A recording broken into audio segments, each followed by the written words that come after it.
16 अप्रैल 1988 की रात टूनीसिया की राजधानी टूनिस के ऊपर लोगों ने एक फाइटर प्लेन उड़ता देखा।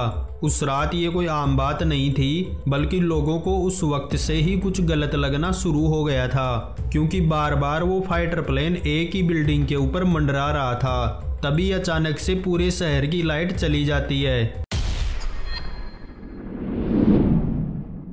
और पूरे 25 सालों के बाद पता चलता है कि इन सब के पीछे और कोई नहीं बल्कि मोसाद का हाथ था। क्योंकि इसी दौरान इजराइल ने अपने मोस्ट वांटेड ऑपरेशन को अंजाम दिया था, और इस ऑपरेशन की खास बात ये थी कि इजराइल पूरे 25 सालों तक इस बात से नकारता रहा कि उसने कोई ऐसे ऑपरेशन को अंजाम दिया है। 25 सालों के बाद 2012 में इजराइल ने पहली बार एक्सेप्ट करा कि हाँ, इस ऑपरेशन को इजराइल ने ही अंजाम दिया था। 1948 में बना यहूदियों का एक देश इजराइल को बने अभी कुछ ही समय गुजरा था। फिलिस्तीन से टूटकर 44% जगह मिलने की खुशी में यहूदियों को जीने का एक जरिया मिल चुका था। चारों ओर से मुस्लिम देशों से घिरा इजराइल अभी खुशी मना ही रहा था कि 6 देशों ने मिलकर इजराइल के ऊपर हमला कर दिया।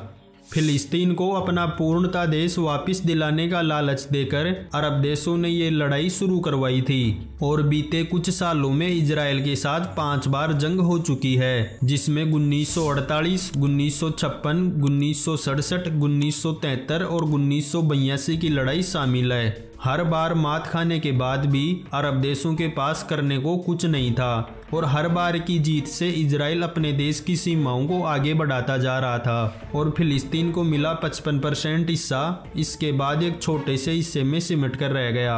इसी दौरान फिलिस्तीन को ये समझ आया कि कोई भी देश उसके लिए नहीं लड़ रहा, बल्कि वो इजराइल और फिलिस्तीन को आपस में लड़ाकर उन दोनों पर अपना कब्जा करना चाहते हैं। तब फिलिस्तीन ने 28 मई 1964 को अपना एक संगठन शुरू किया, जिसका नाम था फिलिस्तीन लिबरेशन ऑर्गेनाइजेशन यानी PLO। पहले तो इसे एक राजनीतिक संगठन बताया गया, पर इजराइल के ऊपर कई हमले करा चुके PLO को इजराइल आतंकवादी संगठन का दर्जा दिया करता था। इसी PLO का एक बड़ा चेहरा था अबू जिहाद, जिसने इजराइल पर कई कत्लेआम हमले करवाए थे। अबू जिहाद के अरब देशों से अच्छे संबंध होने की वजह से वो सारे ऑपरेशंस को अरब देशों से ही ऑपरेट करता था।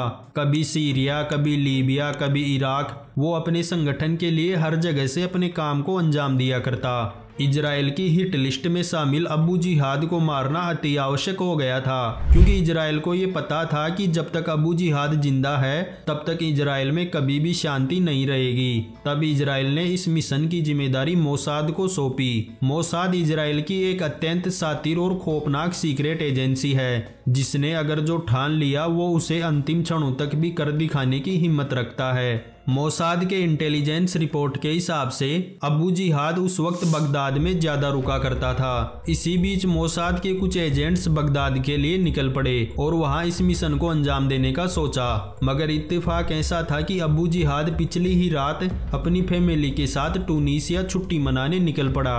पर मोसाद के लिए ये बिल्कुल भी अच्छी खबर नहीं थी, क्योंकि टूनीसिया एक ऐसी जगह है जहां टूरिस्ट ज्यादा आते हैं। पर मोसाद ने हर बार की तरह इस बार भी कई प्लान बना रखे थे।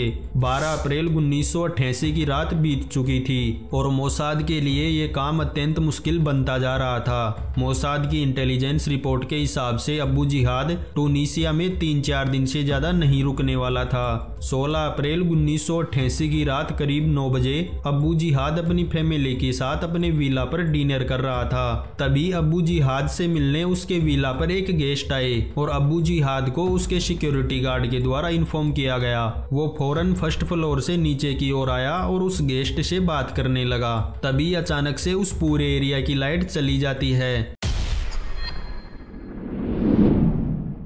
ये उस रात की सबसे अजीब बात थी, क्योंकि उस एरिया की लाइट इतने लंबे समय के लिए कभी नहीं जाती थी। रात करीब 12:40 हो रहे थे। अबू जिहाद के विला से कुछ ही दूर स्थित बीच पर एक बोट आकर रुकती है और उस बोट से कुछ लोग उतरते हैं जो टूनीसिया पुलिस की वर्दी पहने आए थे। उस बोट का इंतजार कुछ लोग बाइक और कार से उसी बीच के किनारे कर रहे थे।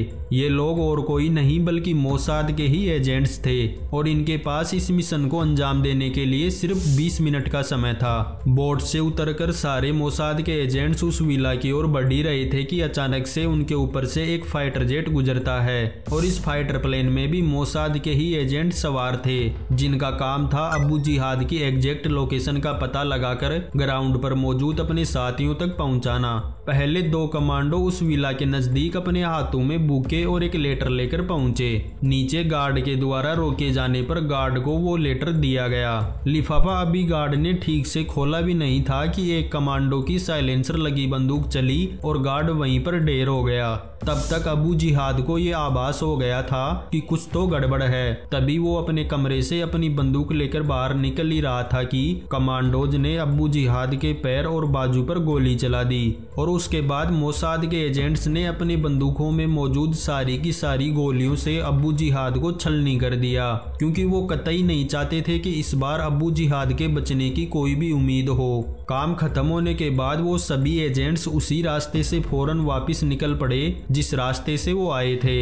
इस मिशन को मोसाद के द्वारा इतने सीक्रेट तरीके से किया गया था कि 25 सालों तक इजराइल के खिलाफ एक भी सबूत नहीं मिला और तब जाकर 25 सालों के बाद 2012 में पहली बार इजराइल ने ये एक्सेप्ट किया कि हाँ, अबू जिहाद को हमारे द्वारा ही मारा गया था। तो दोस्तों, कैसी लगी हमारी ये स्टोरी आप हमें कमेंट बॉक्स में बता सकते हैं और अगर चैनल पर नए हैं तो चैनल को सब्सक्राइब करना बिल्कुल भी ना भूलें।